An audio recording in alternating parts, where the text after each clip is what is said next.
Mr. Munger, you just mentioned again the importance of integrity. My question is about changes in integrity of management.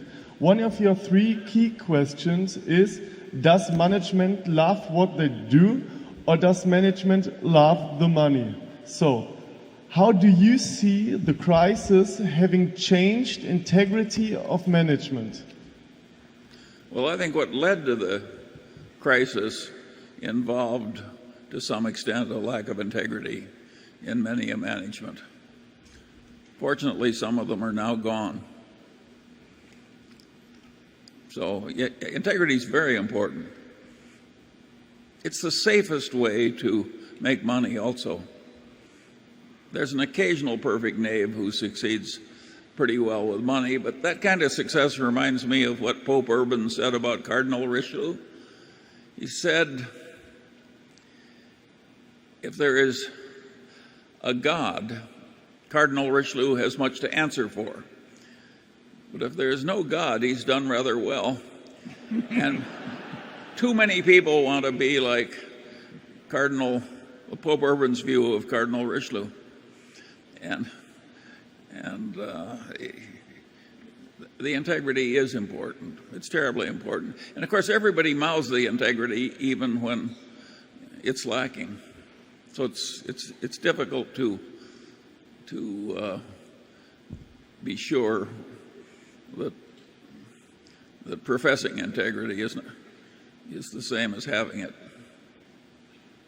The everyone else is doing it is the toughest thing. I think Yeah. you had this classic example in about 1993 roughly. The Accounting Standards Board came out and says what was obvious to everybody all along was that stock options were actually expense, and that expenses for some reason or another belonged on the income statement. And corporate America fought back like you cannot believe. I mean, it was like World War III had broken out in terms of armies of CEOs marching on Washington. So the Accounting Standards Board backed off. Senate voted 88-9 to tell them that, what the hell did the Accounting Standards Board know about accounting, and that the Senate would tell them what accounting was all about. When the Accounting Standards Board backed off, they said, we'll now say that you can do it one of 2 ways. Number 1 is preferred, which was the expense. Number 2 was acceptable, but not preferred. Of the Standard & Poor's 500 companies, 498 chose number 2, the non-preferred way. 2 took the preferred method.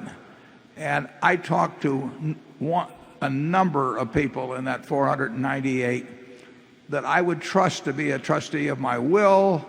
I'd love to have them as a next door neighbor. They could marry my daughter. But in the end, they said, I can't do it if the other guy isn't doing it. It was a variation on I'm doing it because the other guy is doing it. They basically said, I'll be penalizing my shareholders if I report less in the way of earnings than I can report. And all the other guys are doing it that way, and I understand your point. And the situational ethics problem is huge. It gave you earlier that illustration of how rare it is to find, if you carry it out to tenths of a cent, a 4 in reported earnings quarterly. That's not accidental. But if you talk to the people that played games to get that 4 up to 5, they would say, well, everybody else is doing it. Your own statistics prove that. And that is it is a tough problem to deal with. We try to create as few situations in Berkshire as we can that would induce such behavior. I don't have the managers submit budgets to me. There is no Berkshire budget. They can use them in their own operations. Some do and some don't. Many do. A great many do. But if they submit them to me, and the temptation becomes, if they're not quite making it and they think I'm looking at that all the time, the temptation becomes to fudge in some way. And very few would do it. But the more that thought the other ones were doing it, the more that would do it. It's just human behavior. And you want to kind of create a structure that minimizes the weaknesses in human behavior. And I think Berkshire's about as good a place at that as any, although I'm sure we're not perfect at it. Charlie?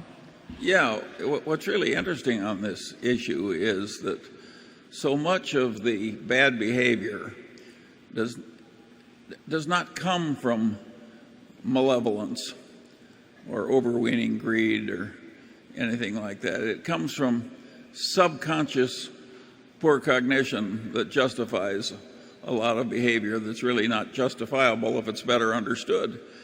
And that happens to practically everybody. And the cure is very difficult. The best cure is to have a system where the people who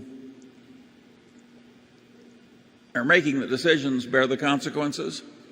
And that's why the system that Wall Street created, where nobody really owned the mortgages, they just passed them rapidly to somebody else at a profit. And so nobody felt any responsibility that the mortgages be any good.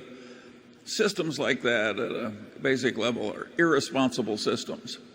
And it's deeply immoral to create irresponsible systems like that. But the people who create them don't realize they're being immoral. They think those systems are wonderful. Who do you see apologizing for the behavior you now find so regrettable in our recent mess? There are very few apologies, you'll note. People think they did fine.